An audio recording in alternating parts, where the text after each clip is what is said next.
Hello students, I hope all of you are fit and fine. Today in our session, we are going to learn some important concept from the chapter Human Eye and Colorful World. We will stress more upon colorful world. Let us immediately start with the lesson Human Eye and Colorful World. And as I said, we are going to stress more upon the colorful world. So the topics of discussion will be refraction through prism, dispersion, and examples from the nature. So, refraction of light through a triangular glass prism. First we will study this. Students, for your information, the triangular glass prism experiments regarding dispersion were mostly done by Isaac Newton. So whatever knowledge we have regarding dispersion, that was led by Sir Isaac Newton.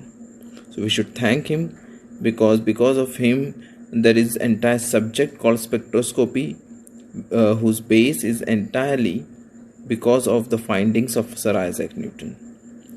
So this is what we call as refraction. What is refraction? Refraction is nothing but the bending of light. If you see here, the light, when it is incident on certain point, it bends its path towards the normal. If it is a glass, if it is denser than the air medium. Okay, now since glass, obviously all the glasses, okay, there is no exception for this, all the glasses are denser than air. Okay, in fact most of the transparent mediums like water, glass and other such materials, they have their refractive indices which is greater than air. So that's why the light, when it is incident on the surface of the prism, it bends its path towards the normal. ठीक है, तो ये normal की तरफ झुक जाती है. Now while drawing the diagram, we should always label it properly. So here I have taken this incident line as PE, then the refracted ray is named as EF, and the emergent ray is named as FS, which is named over here. So you have to define it. Remember that you can take any letters for this naming purpose. You can take any letters, but then you have to define it like here. Okay. Next, angle A over here, this is angle of prism. Then angle I, which is angle of incidence. Then angle R is angle of refraction. Angle E is angle of emergence, and D over here is angle of deviation. How do we determine angle of deviation? What do we do? You have to extend the incident ray forward with a dotted line and the emergent ray backward with a dotted line. Wherever they meet, they form an angle. They make an angle. This angle is called as angle of deviation. During experiments also, we generally find out all these angles: angle of incidence, angle of refraction, angle of emergence, as well as angle of deviation.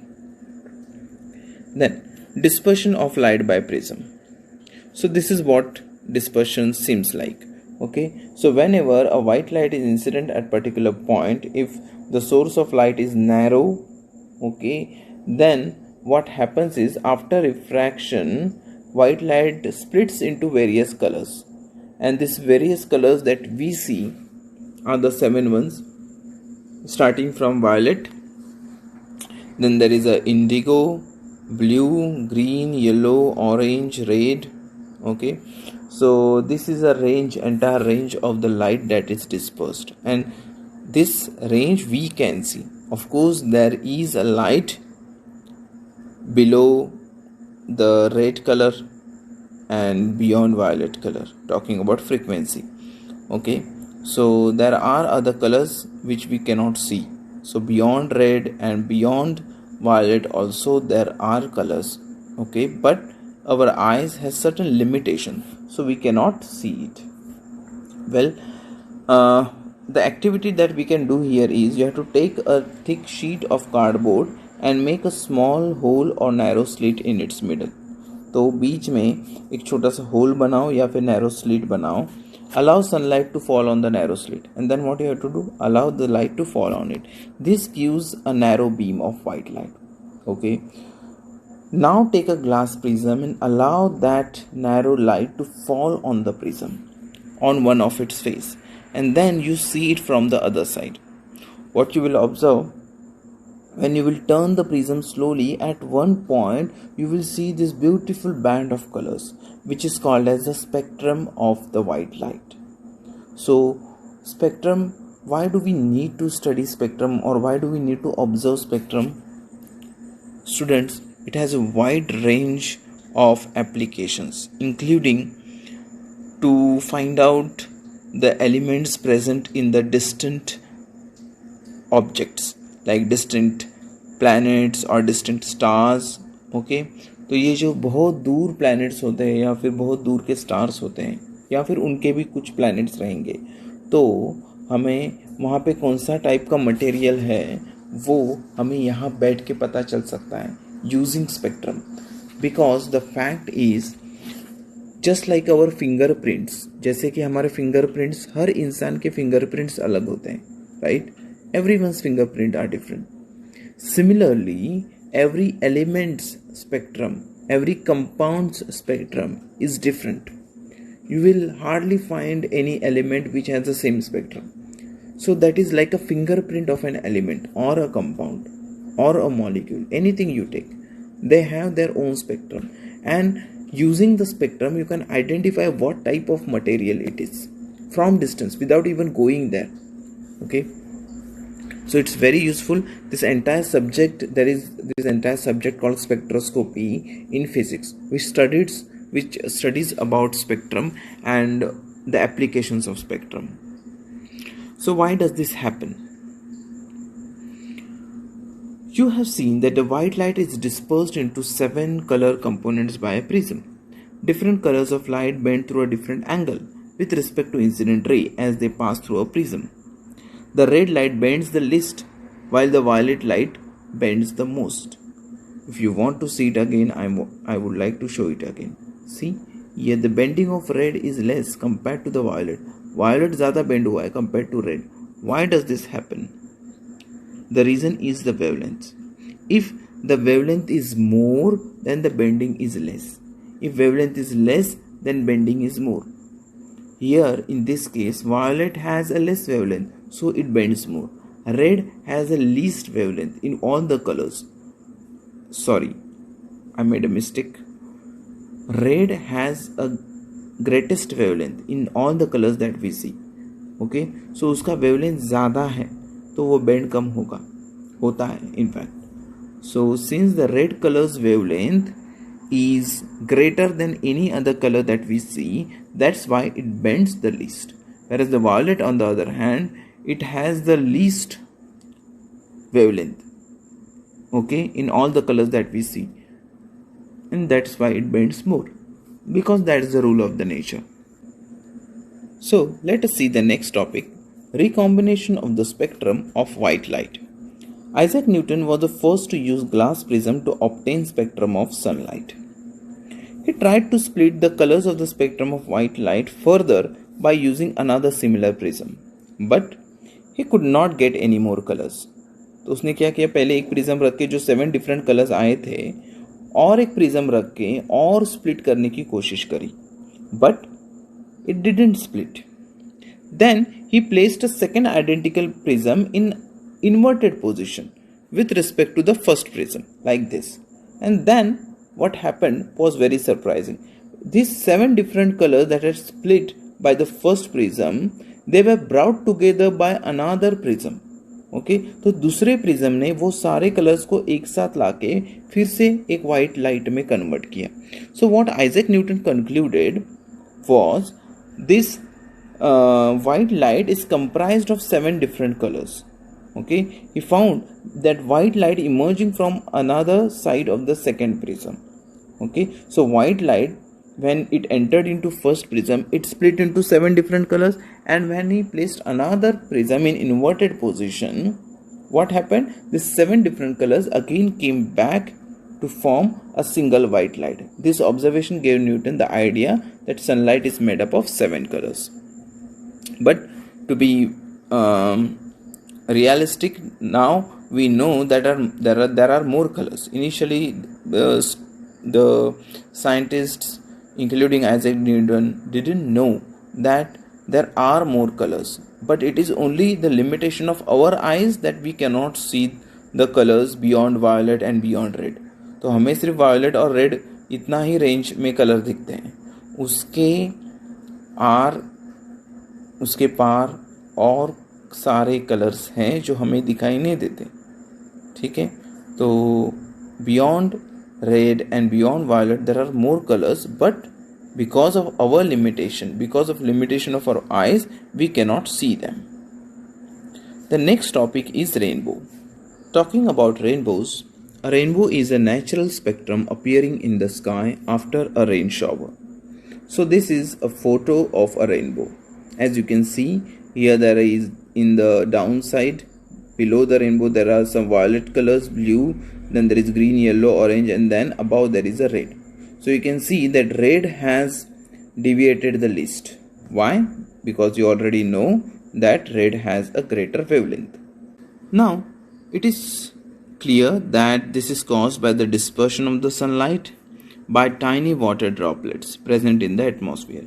So whenever there is a rain shower and sun is also present at the same time in the sky, and if you are in between the two, that is the rain shower wherever it is happening, and behind you there is a sun, for example, and you are in the middle, and if the situations are ideal, then you will be able to see the rainbow. So you don't see quite often.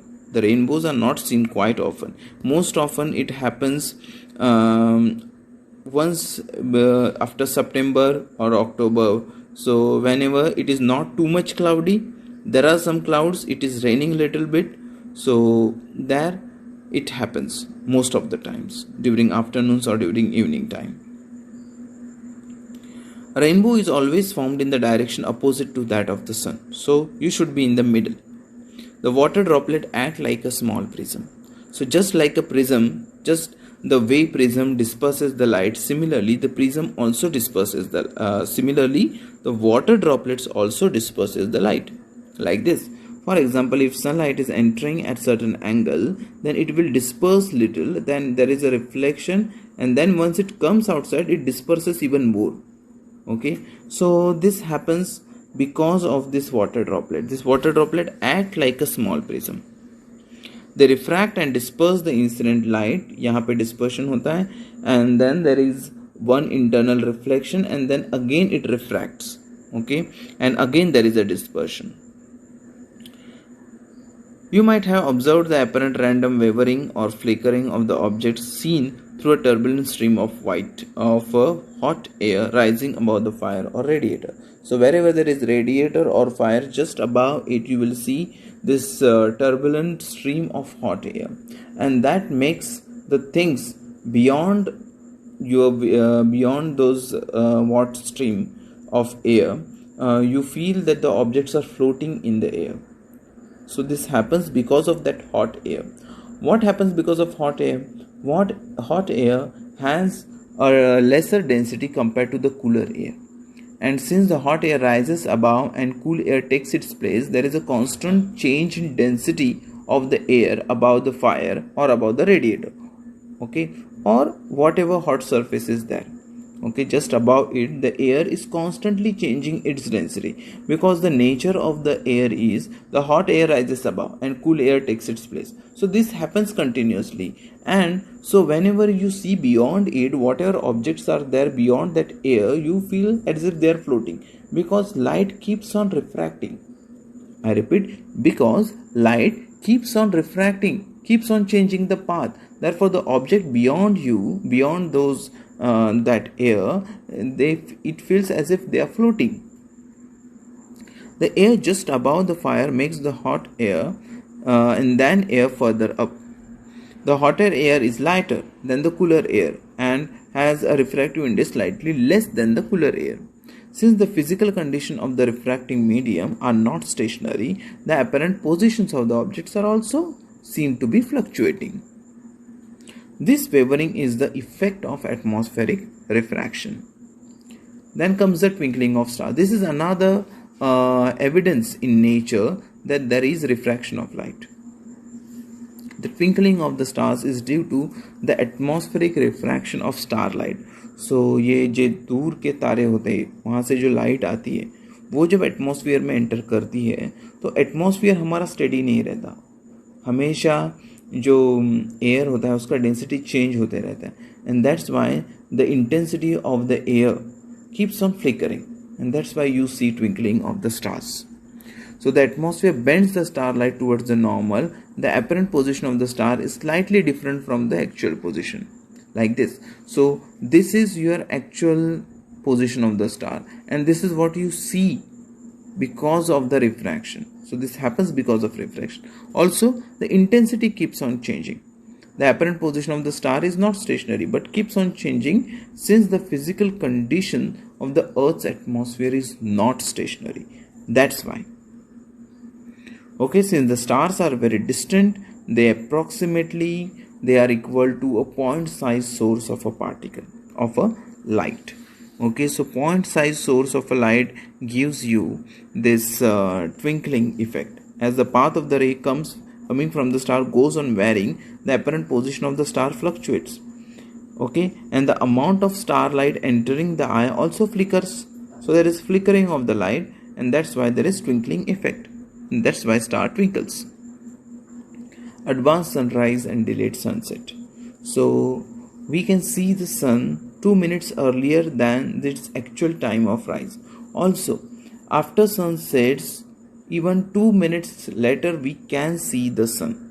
Okay, so there is advanced sunrise and delayed sunset. The sun is visible to us about 2 minutes before the actual sunrise and about 2 minutes after the actual sunset. Why? Because of atmospheric refraction. So if this is the position of the sun, ideally we should not see it because of the horizon. Horizon यहाँ तक ही है, ये horizon है suppose. So you should not be able to see the sun because you are on the surface. Horizon is this, the tangential position. You should not be able to see the sun. But what happens? The air entering into the atmosphere, it refracts, and you seem as if the sun is coming here. So there is bending of light, and that's why you are able to see the sun though it is not on the horizon. Horizon के नीचे फिर भी दिख रहा है. Why? Because of atmospheric refraction.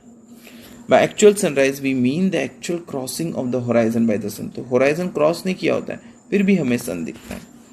So now you know the reason. So this figure shows the actual path. ये path है और ये bend हो रहा है, लेकिन हमें apparent position sun की ये दिखती है. So this is your advanced sunrise and delayed sunset. Similarly, things happens during sunset also. The time difference between actual sunset and apparent sunset is about 2 minutes. तो 2 मिनट का difference होता है. The apparent flattening of the sun's disk, and during sunset or sunrise you will feel as if the sun has flattened or what. That also happens because of the same phenomena.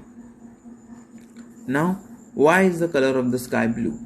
When the sun is yellowish during the day or white during the day, and during the sunset and sunrise it is red, but the sky appears blue. Why? The molecules of the air and other fine particles in the atmosphere have a size smaller than the wavelength of the visible light. तो जो atmosphere में जो particles होते हैं उसकी size काफ़ी कम होती है compared to wavelength of the light. So what happens? These are more effective in the scattering light of a shorter wavelength. तो शॉर्ट वेवलेंथ मतलब ब्लू, जिसका वेवलेंथ शॉर्ट होता है, वो सिर्फ स्कैटर होता है, बाकी के कलर स्कैटर नहीं होते. Okay, so these are more effective scattering the light of shorter wavelength at the blue than the light of longer wavelength. तो रेड कलर स्कैटर नहीं करता, ब्लू कलर स्कैटर करता है. Why? Because of the size. The red has a wavelength about 1.8 times greater than the blue light. Thus, when sunlight passes through the atmosphere, the fine particles of the air scatter the blue color and not the red. And that's why you see a blue sky.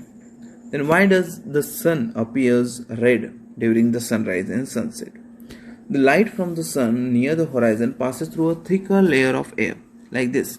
So when sun is above you, when it is still 12 o'clock, the atmospheric belt is thinner compared to this one. So when during sunset or sunrise, it has to travel a larger distance. So it travels through a thicker atmosphere. Okay, so it has to travel a larger distance. So the thickness is more compared to this one. Okay, so what happens because of that? Because of that, At noon, sun appears white because of this thinner blanket of air, whereas near the horizon most of the blue light and the shorter wavelengths are scattered away by the particle.